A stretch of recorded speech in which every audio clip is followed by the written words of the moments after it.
இன்னைக்கு 6 லட்சம் பீகாரிகள் இங்கே வந்து ஓட்டுக்கு வந்துருவாங்க, அதனால அது தடுக்கப்பட வேண்டும் என்று ஒரு பொய்யான செய்தியை சொல்கிறார். நான் கேட்கிறேன், வேற மாநிலத்துல வேற நாட்டுல இருந்தா வந்து இவங்க ஓட்டு போடலாம், ஆனா உங்களுக்கு மற்ற மாநிலத்தை சார்ந்தவர்கள் இங்க எல்லா வேலையும் வாங்குவீங்க, ஆனா அவர்கள்ட்ட பண்ண முடியாது. நான் கேட்கிறேன், எல்லாத்தையும் அதுவும் 6 லட்சம் பேரை வந்துட போறாங்க, எல்லாவற்றிற்கும் பயம். இப்பவே தேர்தலில் 2026 தோற்க போகிறது, அது நல்லா தெரியும்.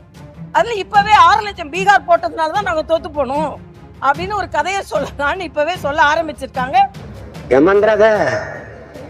கோழிக்கு இட போட்ட கதையாயிரும். கோழிக்கு அவன் மொழியிலே பேசுவாங்க. நம்ம நல்லா நம்ம பாச நம்ம மொழியை பேசுறாங்க நம்ம நினைக்கான், கொஞ்ச நேரத்தில் சட்டியில கொதிக்கும். அந்த கதையாயிரும். உன்னை வறுக்க போறாங்கன்னு அர்த்தம். அதனால நம்பிராத, நீ எனக்கு போடுற போடுறீங்க இல்லைன்னா வட இந்தியா ஒன்னே போடுவோம், அப்புறம் என்ன தேடல.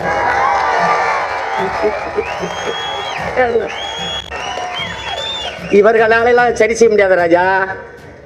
என்னை மாதிரி ராமநாதத்துக்கு காட்டானாலதான் சரி செய்ய முடியும். பிரபாகரன் பிள்ளையால தான் சரி செய்ய முடியும்.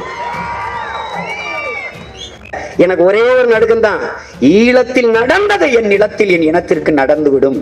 நான் சொன்னா நடக்கும், சொன்னதெல்லாம் நடக்குது, நடக்கும். கவனமா இரு, எச்சரிக்கையா இரு. அதுக்கு என்ன பண்றது? போட்டுரு, அண்ணனுக்கு போட்டுரு.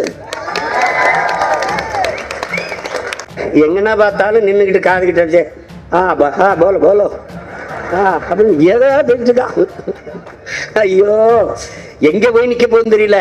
அங்க இருந்து இப்படி வருது இல்ல ட்ரெயின், தொடர வேண்டிய அங்க இருந்து இப்படி வருது இல்ல, இங்க இருந்து அப்படி போகும்.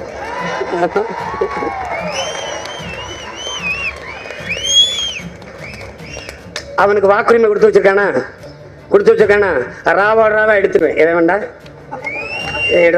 எங்க இருக்கானு ஏடா கணக்கடா, தூக்குடா வந்து மெயின் ஓட்டு நழிகே. இங்க நழிகே போடா போடா போடா அங்கிட்டு போடா. ஆமா, இந்திய திணிச்சா சீமாங்கத்துவான், இந்திக்காரனை திணிச்சா என்ன பண்ணுவான்? ஒன்னும் இல்ல. கடையில போய் அவன்கிட்ட பானி கராக ஜல்தி கரோ. இவன் நம்மால் ஏற்கனவே பாதிக்கு மேல இங்கிலீஷ் கலந்துட்டு திரிறான், தங்கிலீஷ் வச்சுட்டு இருக்கிறான். இந்த பாருங்க கடத்தலாம் ஒண்ணு விட ஆல்வினி ஆடியோ லைட்ஸ் கல்யாணி ஸ்டோர் பாரு. எழுத்துப்புற தமிழ்ல இருக்கேன், உச்சரிப்பு இங்கிலீஷ, இதான் தங்கிலீஷ். இதுக்காவது ஒரு வாக்க செலுத்தி என்னை வெள்ள விட்டு தயவு செய்து. தமிழும் இருக்காது, தமிழ்நாடும் இருக்காது, ஒண்ணு இருக்காது, நீ இருக்க மாட்ட. இப்ப நம்மால பேசுறாரு மகாகவி பாரதியா. ஐயோ, அவன் சின்ன வயசுல ஏன் சத்தான்னு இப்பதான் புரியுது. அவன் பாரதி, ஐயோ யாரோ எழுதி கொடுத்துறாங்க.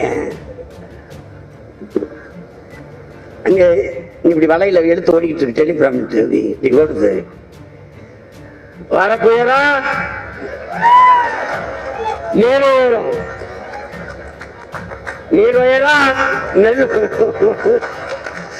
ஐயோ ஐயா, எங்களுக்கு ஒன்னும் உயரலையா, ஒன்னும் உயரல சாமி. அவரு திடீர்னு இப்ப தமிழ் மேல அவருக்கு அதிக பற்று. நம்மளுக்கு தான் மொழி சிதைந்து அழிந்தால் இனம் சிதைந்து அழிந்து விடும். இதை புதிய கண்டுபிடிப்பா இருக்கு. ஐயா சிதைச்சு அழிக்கிறதே நீங்க தான். ஏன் நம்ம சென்னை, நம்ம தமிழ்ல இருக்கோம், சென்னை இங்கிலீஷ்ல இருக்கோம். நம்ம சதுரங்க விளையாட்டுலாம் கிடையாது, நம்ம செஸ். நம்ம பள்ளி கட்டமைப்புலாம் கிடையாது, நம்ம ஸ்கூல் ஃபவுண்டேஷன். எப்படி தமிழை வளர்க்குறீங்க ஐயா? அவர் திடீர்னு தமிழ் மேல, இந்திய மொழிகளின் தொன்மையை தமிழில் இருந்து அறியலாம். தமிழ் அவ்வளவு புலமையான மொழி, உலக மொழிகளில் தொன்மையான மொழி, எங்களுக்கு பெருமை. ஐயா மோடி, இந்திக்கு இங்கே ஆதிக்கமா? எல்லோரும் வாருங்கள் நாட்டினரே, செந்தமிழுக்கு ஒரு தீங்கு வந்த பின்னும் இந்த தேகம் இருந்த ஒரு லாபம் உண்டோ என்று புரட்சிப்பாளர் முழங்கினாரு. சண்டை போட்டம், தீ குடிச்சன், செத்தம். மொழிப்போர் புரட்சி வெடிச்சது. கொஞ்சம் தயங்கி நின்னா. யாரு இந்தியை திணித்தார்களோ அவர்களோட அற்ப தேர்தல் வெற்றிக்காக கூட்டணி வைத்தார்கள் இவர்கள். எந்த தடையுமின்றி இந்தி வந்துச்சு. இப்ப இந்திக்காரன் வந்துட்டான்.